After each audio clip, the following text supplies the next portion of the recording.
Teddy? What? Come here. Did you use my camera? You didn't grab that axe, did you? Axe. Do I look like I'm carrying an axe, Chuck? No. I left this in the car the other day. Never mind. It's supposed to... Now, what is it now? Well, the axe is gone from the stump. The axe is gone from the stump. Gone from the stump. It's not there anymore. Not there anymore. Wait. If it's not in the stump, where is it?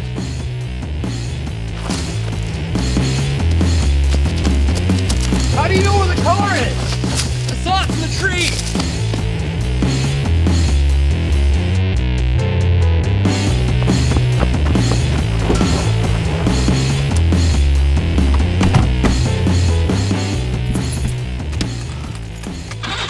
What the hell happened back there? I don't know, but I'm not sticking around to find out what comes next.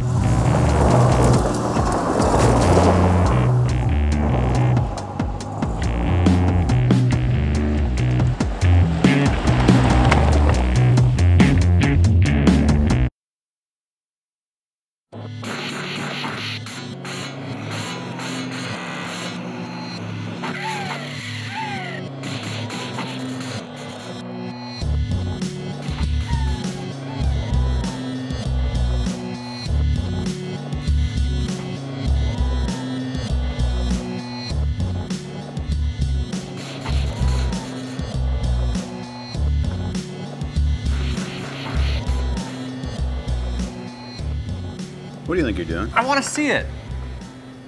Chuck, you know those pictures could be important. They could be our ticket to fame. I know. Then don't you think you should wash your hands first? We don't want the Wendigo covered in frosting now, do we? Just calm down and eat your sticks. I just know you got a great shot of that Wendigo. I mean, it was right behind us. I could feel it breathing down my neck. I got the shot, Chuck. I always get the shot. I just don't understand why Wendigo would need an axe. I don't know, Chuck. I mean, and that shed. I mean, you couldn't lock anything in that, especially not a cannibalistic Wendigo. I mean, no wonder it got out so easy. And he said they have sharp claws, right? Wendigos? So why would it need an axe? You know, to kill something. And what was buried in that shed? It was a Wendigo. Here, I'll Eddie, show don't you. forget to wash. Look, the trail, the shed, the cabin, trail, and the cabin again. No Wendigo? No, it just stops.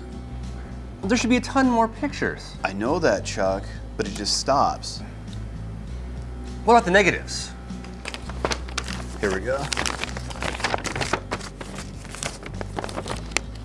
It's empty.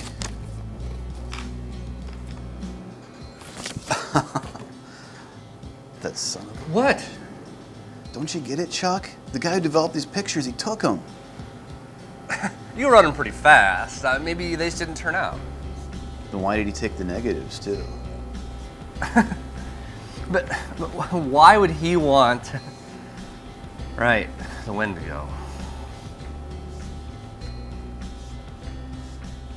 Ugh. Why didn't we see this before? Chuck, he works for the government. Or the CIA. Right, Chuck. Or the CIA. Well, let's go get back on schedule.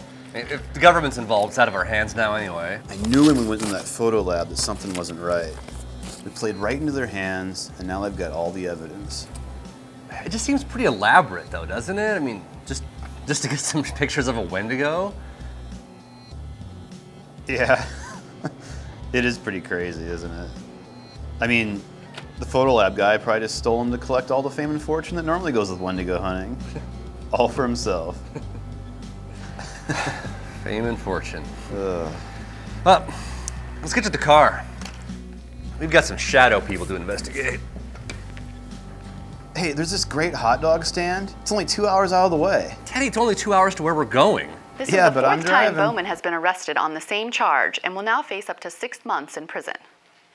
In financial news, the Dow Jones plummeted nearly 200... Wait, I'm being told we have breaking news. A breaking story from the Upper Peninsula. Police have taken the so-called Wendigo killer into custody. The Wendigo killer terrorized a sleepy border town in what appeared to be a series of vicious animal attacks. It was later concluded, however, that this was not the work of animals after finding human bite marks on one of the victim's bones. The Wendigo killer is alleged to be Robert Watts, a professional barber with a small plot of heavily wooded land near the Canadian border. It's believed that he killed and consumed at least 7 victims. Police, while acting on an anonymous tip, were led to a small shed where Watts was taken into custody without incident. Forensics teams will excavate Watts' property and expect to find human remains. Police, who had no leads in the case, say the tipster who came forward will claim a $50,000 reward. We'll have more on this grisly story after the break. Consumed at least 7 victims. Consumed at least 7 victims. I guess you could say police have a real bone to pick with that guy, right? Wait, are we still on the air?